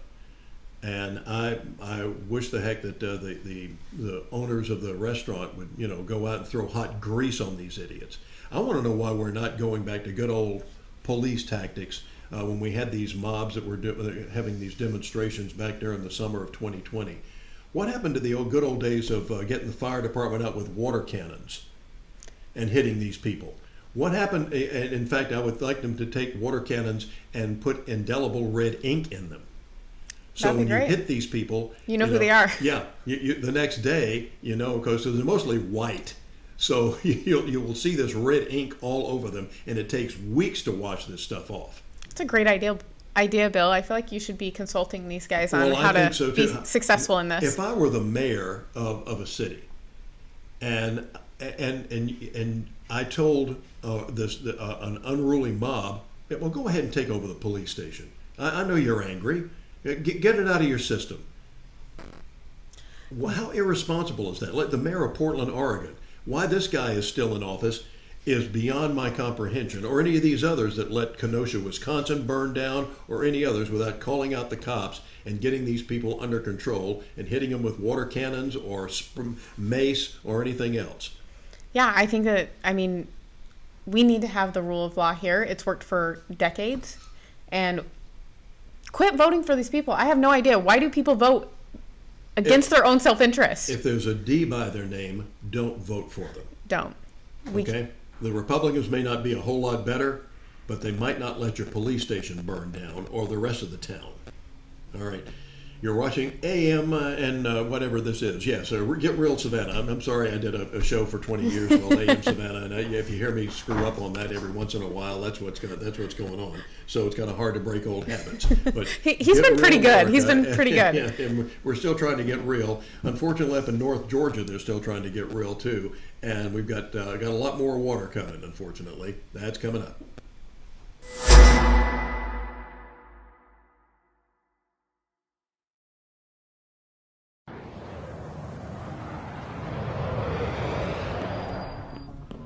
Good morning, ladies and gentlemen. This is your governor speaking. Today's training evolution, dogfighting, taking on the corporate media. The rules of engagement are as follows. Number 1, don't fire unless fired upon, but when they fire, you fire back with overwhelming force. Does it say that in the bill? I'm asking you to tell me what's in the bill. Number 2, never ever back down from a fight. If I could complete the question, though. So you're going to give a speech or ask a question? Number 3, don't accept their narrative. It's wrong. It's a fake narrative. I just disabused you of the narrative, and you don't care about the facts. It's why people don't trust people like you, because you peddle false narratives. All right, ladies and gentlemen. Let's turn up on.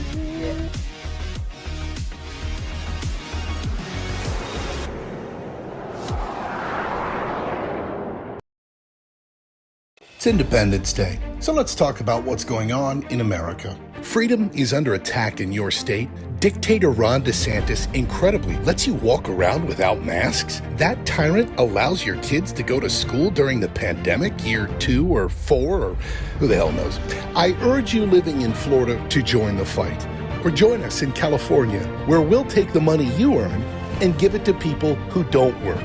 Visit San Francisco, where you can walk through human feces. If you're lucky, you might step on a syringe. Check out Los Angeles, where gas is so expensive, your kids only need to skip a meal or 2 or 10 to afford it.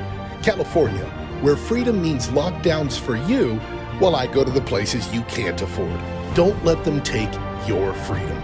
Come to California, where we'll take it, along with your money.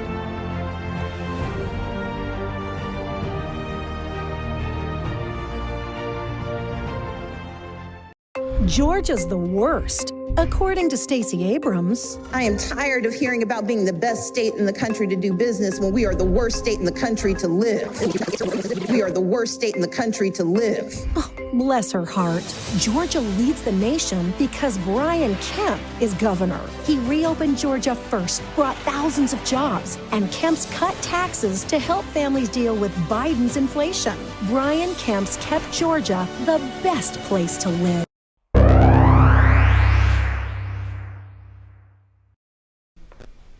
Welcome back to Get Real America. What a contrast among governors.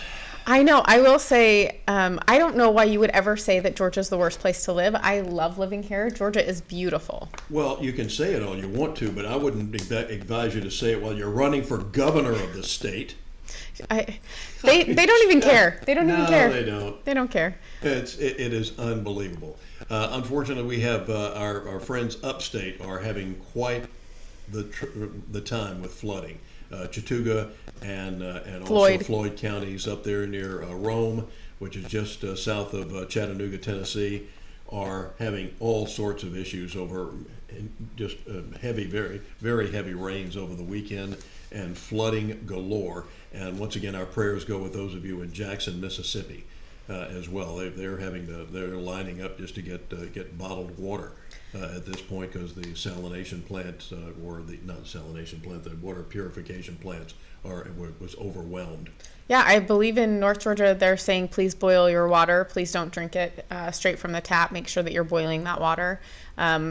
Kentucky had this a few weeks ago as well, and I don't think that I think it was a month ago, and I don't think they've recovered either. No. The flooding is just you don't unreal. recover from these overnight. No. Water damage is just the worst. I mean, any insurance salesman will tell you that. Insurance companies will tell you that water damage usually from something is just horrendous. Well, there's no fixing it. It's like you got to tear it out and get new. And ServPro can come in and it's sometimes it's just like it never happened. Well, that's only on minor situations. So not like these major floods that they have here, where you just have to throw out everything and start over. Yeah, and the rain hasn't really let up here in Georgia. We've gotten a lot of rain. Even in Savannah, we get rain every single day. Mm-hmm. I think it's the environmentalist fault. It must be that climate change. Yeah, I think it is. But I think the reason we have a lot of climate change is because they're putting in doing stupid things like windmills and solar farms. Apropos nothing. But have you heard about the latest from the solar farms about how shepherds are back? This is news to me, Bill. Okay. Story this morning that said that these solar farms, they can't cut the grass in many of these places, and it's growing up over the solar panels. So We're asking for lawnmowers- a fire bill. Lawn mowers can't get in there without damaging equipment. Cows and horses are too big. Lambs, once again, sheep are they're actually calling in sheep herders to cut the grass at these solar farms. So there's one guy that's made, I think he's made $500,000 this year with his sheep herd coming in because goats don't work because goats will They'll damage everything. They climb on the equipment Yes. and everything. So once again, we have sheep, and so suddenly sheep herders are in big demand for these solar farms. So there's a light at that end of the tunnel. Oh my gosh, and he doesn't have to pay for food. Food is That's expensive right. for animals right now. I don't know if there you you heard, go. Bill, but inflation. Come in and take care of the solar panels. That's ridiculous. You think that they would have thought about that, like a mechanism for them to like. Thought about that. I know. You would think they would have thought. In I asked them to California- think. I know. in California, they're telling people buy an electric car, but don't charge it up. You can let it sit in the driveway because we don't have the electric grid for it. Well, they also have a big fire that just started in California as well. Uh-huh. California has some of the worst wildfires. They do not manage their Forest Service at all there. Once again, environmentalists. Yes. You can't take out the old wood because an owl may get upset. Or a beetle. Uh-huh. So, but it's very dangerous in California, and it's very scary. In Riverside, they're actually having evacuations right now. Mhm. So it's awful. The government does matter. Policies do matter, you guys. And So all of these things they tell you, these wonderful cures for everything. Wind farms. There's one off the coast of of Boston, and it is screwing up the fishing lanes. It's screwing up the spawning grounds of these fish. A lot of the fishermen up there saying we're not finding as many of these whatever it is that they fish for up there. We're not finding as many these days because all the spawning grounds have been taken up by these stupid windmills. well, you would think environmentalists wouldn't want to put anything that's not part of the environment into a situation like that. It's very strange. Where are the folks, the animal rights activists of the windmills that are killing all these birds and bats? Well, and now fish, right? With these blades, yeah, now fish with all these blades that are a couple of 100 feet long, and another fun part is when it gets cold and ice forms on the blades, and the blade starts turning, and the ice starts melting. A 60-pound chunk of ice is thrown off at 100 miles an hour. Want to get hit with one of those? You got your will made out? No, and why would you put windmills where it freezes? Ask the folks in Texas. They were wondering. I didn't realize how much Texas was now depending on wind power. That's what happens when you subsidize everything. Winter before last, when they got real cold and the windmills froze. But they've gone back. They've retrofit them now with heating devices. So they've spent more money on that. Once again, if we've done something stupid, we're going to double down on it. Well, they also didn't have any insulated pipes because it doesn't really get that cold in Texas normally. But it's like, you never know what's going to happen. So just like spend a little more, get the quality out of it, and then you don't have those problems. But when you want to go cheap and the government gets their kickbacks on doing that, then and you have this climate change. Well, climate change started the day after God invented the place. Once upon a time, because we've done the survey, we've done all the geological studies, once upon a time the South Pole was the tropics. But there was climate change. You don't learn that in school, Bill. So now it's ice. And remember, it was about 3 or 4 years ago, they were talking about how much warmer it was getting in Norway. Oh, that was bad. I didn't hear And that. all of a sudden, the snow was melting in places. The snow melted around mines that had been covered up in snow for over 400 years. So 400 years ago, there wasn't that much snow. It was much warmer in Norway. They had mines. People were going in them and mining some. Whether it was silver or copper, or whether it was a blue plate mayonnaise, whatever it was. They were going in there to get this stuff.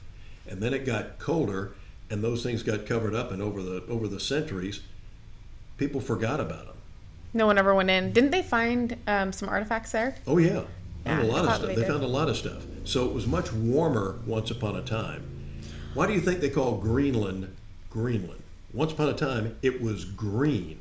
Well, not only that, they call it the Ice Age for a reason, right? Like it goes Yeah. through it goes through cycles. So How did we get the Great Lakes?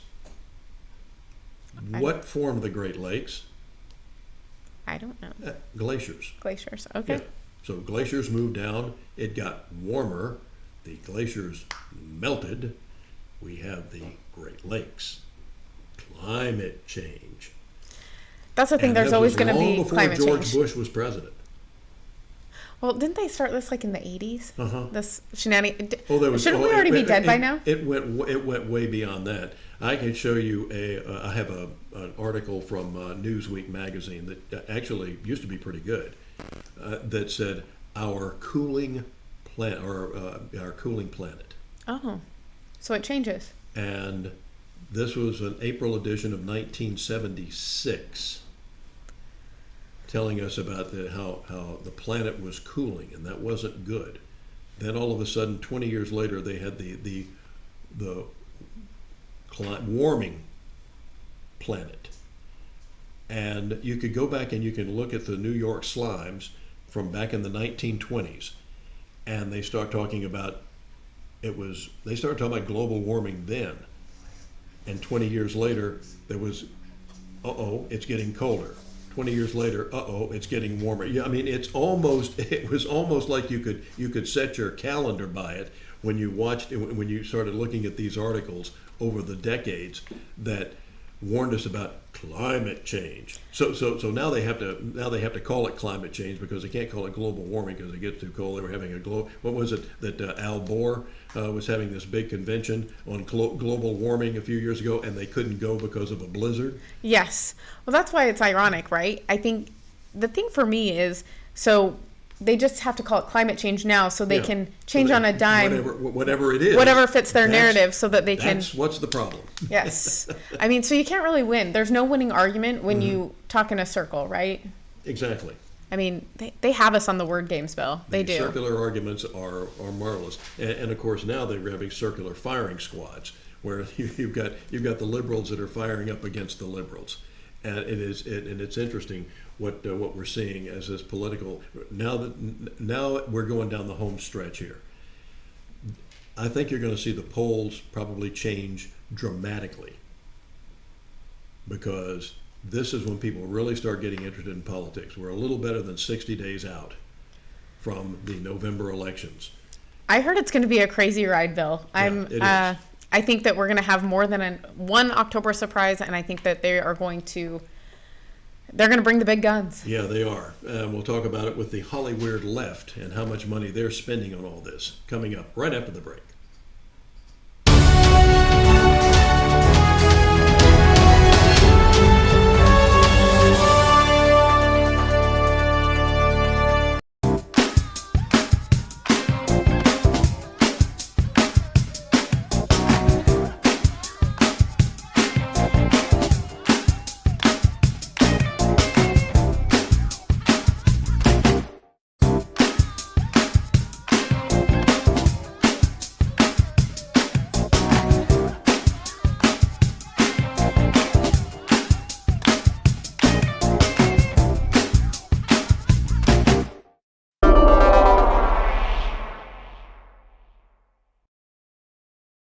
Wasteful Washington spending is killing us with inflation and sky-high prices on groceries and gas.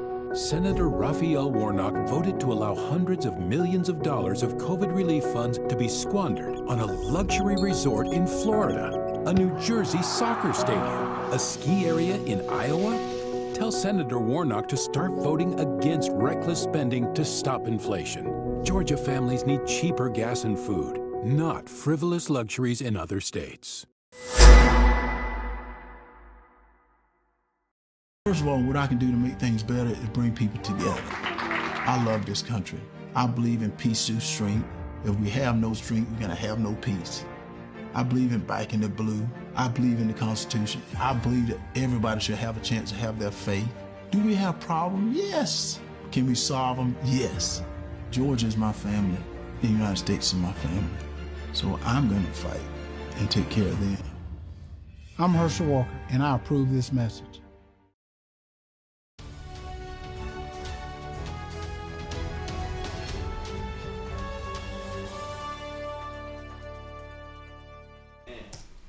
Welcome back to Get Real America.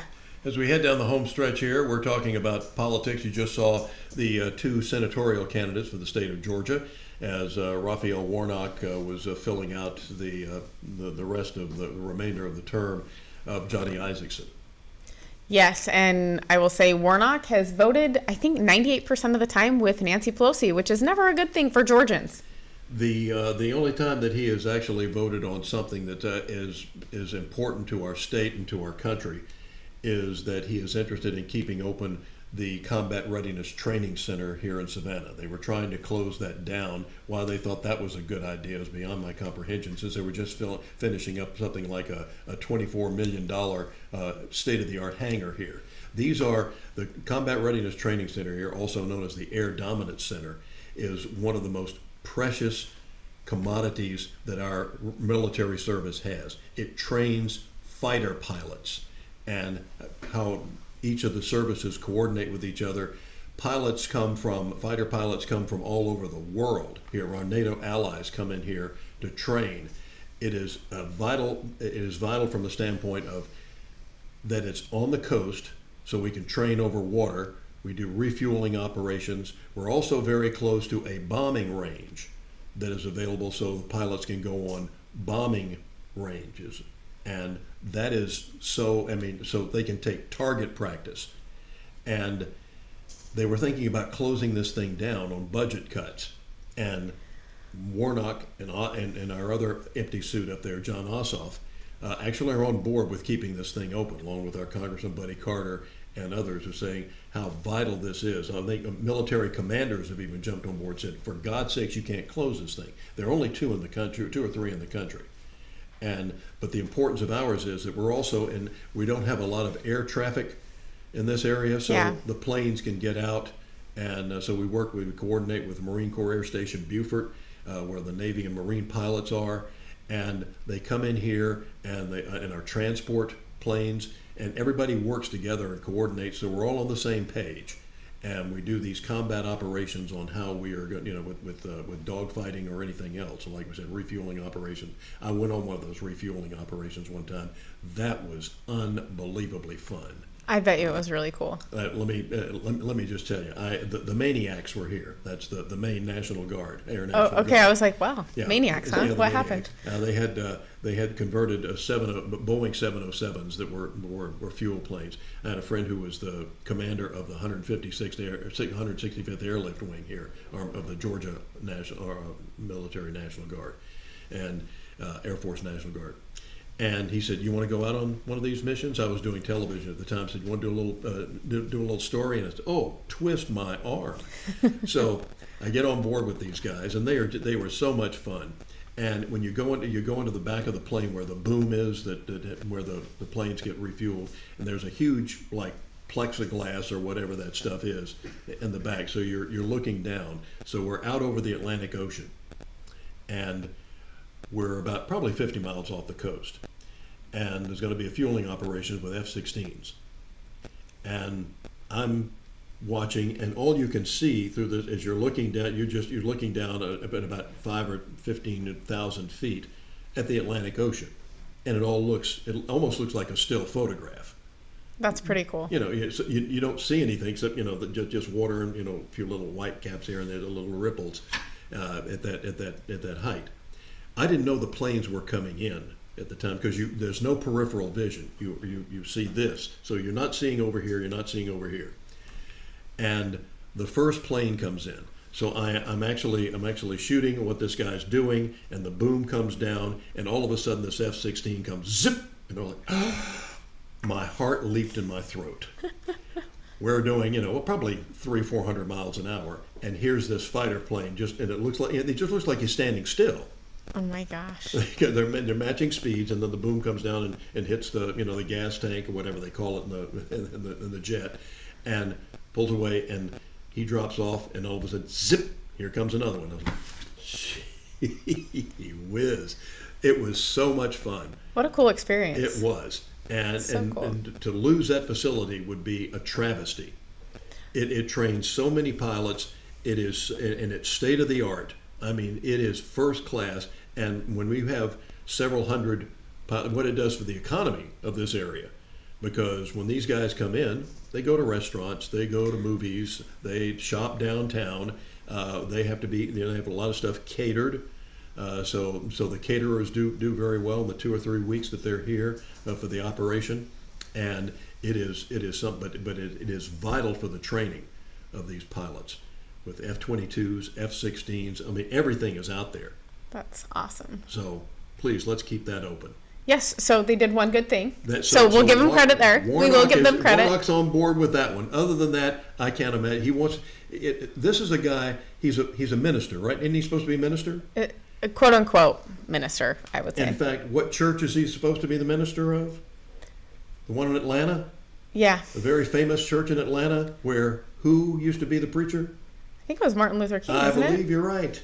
Brittany, So- it was Martin Luther King. So here he is, the minister at the church that was where Martin Luther King preached, and he's talking about how bad white people are, and we need to get over this white supremacy in America. And by the way, we need to get rid of the chaplaincy. Something that he is against in the military is chaplains, because how can you worship God and be in the military at the same time? Excuse me? This is a minister. Have you read the Old Testament, Reverend Warnock? God and the military were joined at the hip. I mean, are you kidding me? Well, not only that, the irony of him being the preacher at that church, and how, I mean, Martin Luther King had every right to hate white people. He had every right, and he didn't. He just wanted people to be judged on the content of their character, not the color of their skin. And we hear that all the time. And the left uses it on Martin Luther King Day, which is kind of ironic. Mm-hmm. But, you know, he didn't want that. And so to also taint that for Raphael Warnock, it's kind of disgusting. And do you know? And one of the things that that King was worried about, if you study his ministry, is that he was very suspicious of the hangers-on. He didn't like Jesse Jackson worth a tinker's damn. I don't blame him. He knew that this guy was simply there for his own aggrandizement and for his own resume. And he was, at the time that King was assassinated, he was trying to get Reverend Jackson out of there. And if he's a reverend, then I'm a left-handed Chinese bicycle pump. And you're definitely not that, Bill. Yeah, well, thank you very much. So, Jesse, we haven't seen much of Jesse lately. He's getting pretty long in the tooth, and I think so. We're not hearing much from him anymore. Which is okay. It is. It's definitely okay. It's really okay. So this is something that we need to. Now's the time to start paying attention to our politics. Now is the time, and get your friends involved. Talk to them. Share this program with them. We want to hear your comments. We're going to start call-ins very shortly. We want to hear from you. We're going to have live guests very shortly. We've already notified Governor Brian Kemp, our governor here in Georgia. He's anxious to get on board with us and be with us. Kelly Loeffler, our former senator, is touring the state, campaigning for Brian and other Republican candidates, and she's going to be in town in the near future. We're going to have her on live with us. We're talking about how we're supporting our cops here. We talked about that earlier in the show, of how much we support police. We have a gentleman here who was actually fired as a police officer, ruined his own career. It was his own fault because he got stopped on the DUI. But he was a one of these great undercover guys, and he's written 2 books. One of them they're actually making into a movie now called Black Sheep, White Cop. Okay. And he just wrote it, just one of those things to get it off his chest. Okay, I screwed up, but the police, and he was involved in these undercover operations that were doing enormously well. They were doing so well that they were arresting the right people who were the wrong people for the political leaders. So they shut it down because it was doing so well, because it was interfering, I guess, with their income and some of their friends. But his name is Kevin Grogan, and he's just come out with a new book called Ruffian. Okay, I like the name. I like the title. And he is no holds barred about, just exactly what we need to do police-wise. We're going to be talking with him. We're going to be talking with Lou Velozzi, who has just come out with a book. He was also an undercover ATF agent called Storefront, where they set up these artificial stores to cater to the bad guys in the population. But people would come in. It looks like a legitimate business. And they would buy guns off the street and drugs and everything else from these people, and they'd come in to get money, kind of like a pawn shop operation. And they got so many guns and drugs off the street and so many people off the street that were really, really bad guys, and that was working too well, so Congress had to shut that down too. It's amazing. Things that work, they shut down. Things that don't work, they spend more money on. It's so weird how that came full circle for us, Phil. Again, how we had talked about earlier, if you weren't with us, that these programs that don't work, they want to throw more. Well, it doesn't work because we haven't spent enough money on it. I heard somebody say that one time. We have all these social problems. I said, well, because we're spending all this money on social programs. I said, no, we need more social programs. No, we don't. They haven't worked. They have not worked. They're bankrupting the system. It is a testament to the free enterprise system that it manages to survive despite all the screw ups that these idiots in Washington who think they can just wave them, just sign a piece of paper. So we were, the gas prices were going up, and we weren't. We were telling the oil companies they couldn't drill for gas here. Yeah. And the prices start going up, and people start complaining and say they're having to make a choice between gas and food. They can't travel anymore. They don't have any extra spending money. So what does the president do? He writes letters to the oil companies saying, "You better start getting us some more oil here." And then we're releasing our strategic oil reserves. Well, and now they're buying from Venezuela again. Why do they call it the strategic oil reserve? We're not supposed to be dipping into that except in time of an emergency. But an emergency to them is the fact that their poll numbers are falling. Yes, and I believe we've only dipped into that twice in history. Once. So we're sitting on top of our own oil. We won't let our oil companies go after our own oil, but we will go to despots and dictators like we mentioned Venezuela. Mm-hmm. And also Saudi Arabia as well, which really ain't our, it's our pretend friend. Didn't they tell us no? Mm-hmm. I'm pretty sure they told us no. Said, we're capacity. Yeah, there's nothing we can do. We're doing as much as we can. Now, whether or not that's true, but they said we're doing as much as we can. And look at the shape that Europe is in now, because evil Mr. Orange Man told them that they needed to step up to the plate, and told Angela Merkel, that incompetent boobette that was in charge of Germany, don't shut down your nuclear power plants. Don't go into a deal with Russia over gas lines. And look what's happened. Now rootin' tootin' Putin, who apparently is pretty desperate because now he's asking for help from North Korea. If you need help from North Korea, you got problems. But he's making a fortune now. And he's also asking China. Yeah. So, they're just going to our adversaries to go against us. It's happening. And, we go to the Strategic Oil Reserve and we send oil to China. Heart of gold. We love getting real on Get Real America. We sure do. And tomorrow, Hump Day, we'll be there to talk to you about trying to solve the rest of the problems of the world.